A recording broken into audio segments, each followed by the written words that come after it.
So Sarah and I met, we were a Bumble couple. We met on Bumble, matched on Bumble, back in early days of the pandemic. March 2020 is about when we matched. We kind of started talking, kind of hit it off, and I always remember the thing I always said is, Sarah, I just want a chance.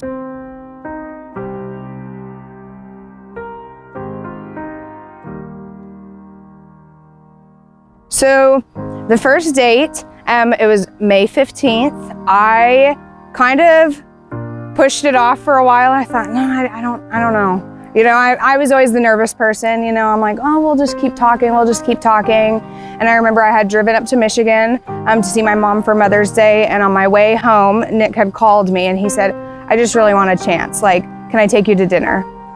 And so I thought, you know what? I'm gonna say yes. And it was the best choice I've ever made. Because I don't know if I hadn't said yes where I'd be today. After we ate, we got back in Nick's truck and he looked at me and he said, I want you to pinky promise me that you're never gonna go anywhere. And after our first date, I thought, okay, yeah. And then in my head, I'm like, I must be crazy. I don't know this guy. And I'm like, he's the person for me. And so we just ended up driving around in his truck for a while, and we went to some fancier neighborhoods down in Terre Haute and looked at houses. And I remember talking about our future, what our future house would be. And this is on our first date. And I remember just thinking to myself, Sarah, you must be crazy. But there's something special about him. And he came over to my apartment after, and he met my dog, Stella. And when he left later, Stella sat by the door for like 40 minutes and just cried at the door. And I knew, okay, there's something special about him. If she likes him, then I think he's all right too. We're both goofy, I would say. We kind of goof around a little bit and are playful, fun, have goofy sayings and stuff, and just kind of we get along. I like to think I'm kind-hearted, and she's got a huge heart. She's very loving and caring, and I think we both kind of just go well with that, or get along well with that. The other big thing is we love dogs, right? So I had 2 Bichons and she's got Stella, and we just bonded over dogs, talking about dogs. I've always had, we both have a big love for dogs and animals, so that was another big connection point with us. So I think from the beginning, what made me attracted to Nick was just how easy our conversations went. I've always been a more reserved person. Before going to college, I was a super introvert, and so I just kind of did my own thing, and conversations with him just came easy.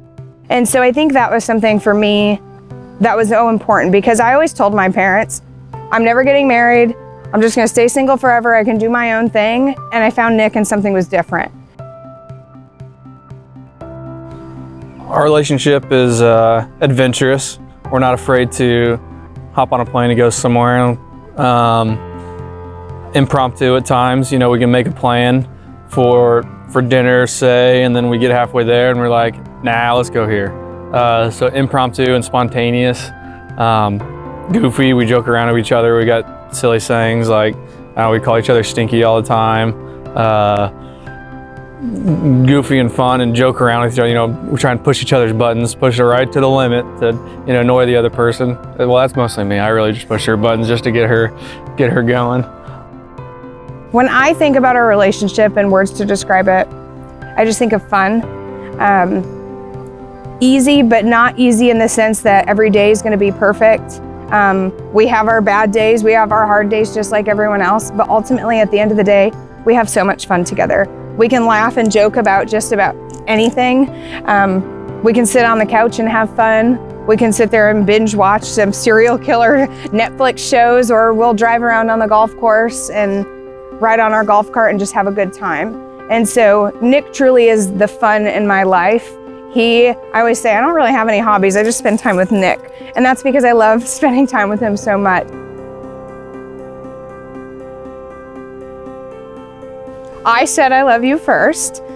So we were actually up in Wisconsin visiting one of Nick's pledge brothers. And I remember Nick and I had got into some little tiff or argument about something. And he was like, I just feel really bad. I feel like you're not gonna wanna be with me anymore. And I said, no, I don't want you to feel bad because I love you.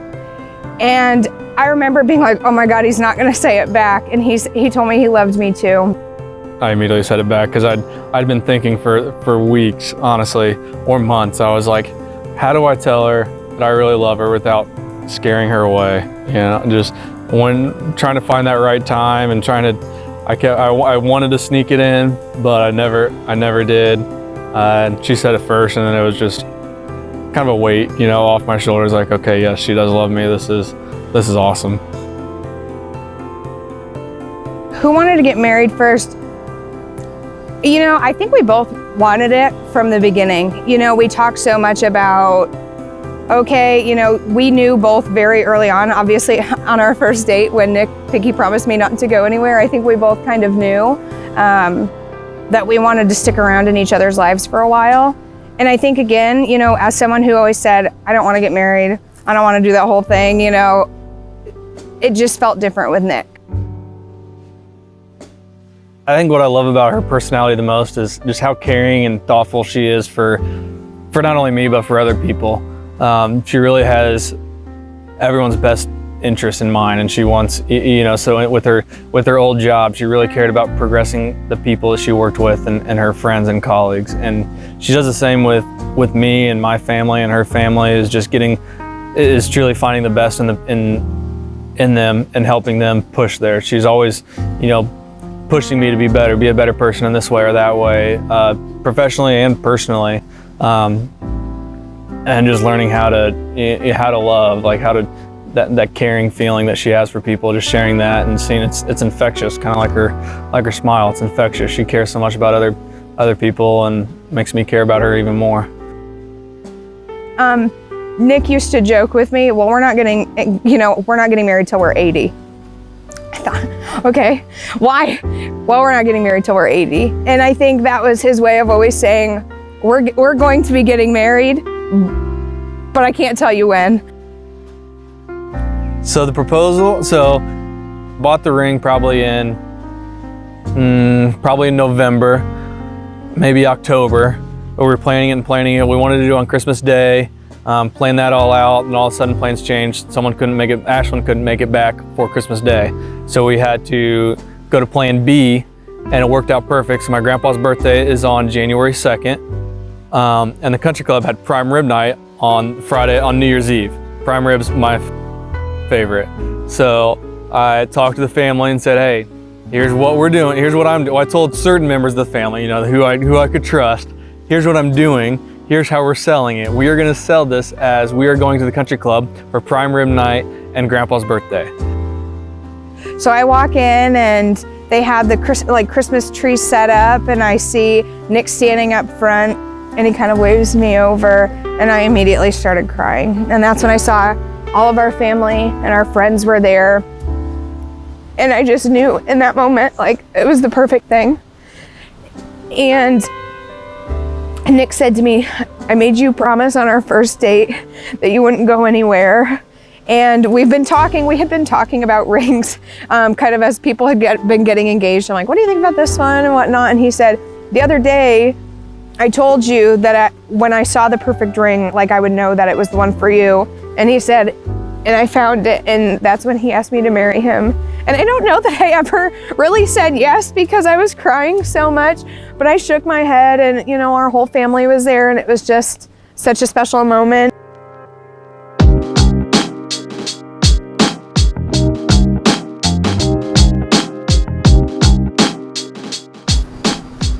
Go ahead. Stinky. No, you have to say the question first. Oh. The inside jokes? Yeah. We just say weird things sometimes. We connect on TV shows a lot. We watched a TV show, and anytime someone says connected, we look at each other and says, it's all connected.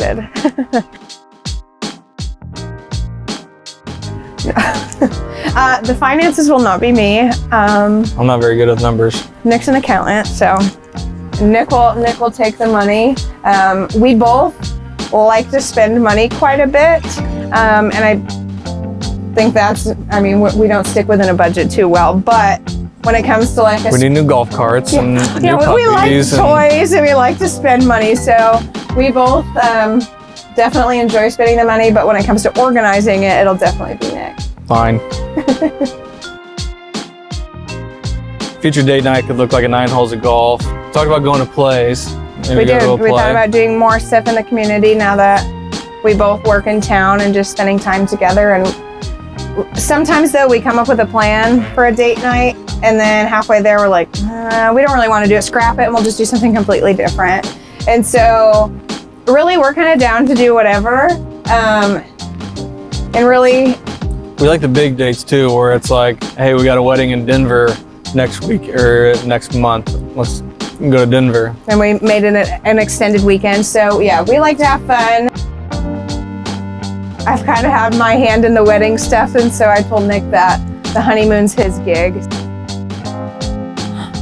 Yeah, we just want to not have to worry. Just go there and get there and then chill. We're pretty busy people. We always have something going on, and so we're really looking forward to right Doing after the nothing. wedding doing nothing and just really spending that time together and figuring out what married life is. Try not to get sick of each other. Yeah, we might get sick of each other. 10 years down the road,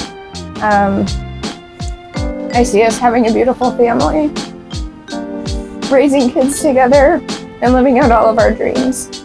Which ones? All of them. Yeah, family, kids, both have good jobs, big house,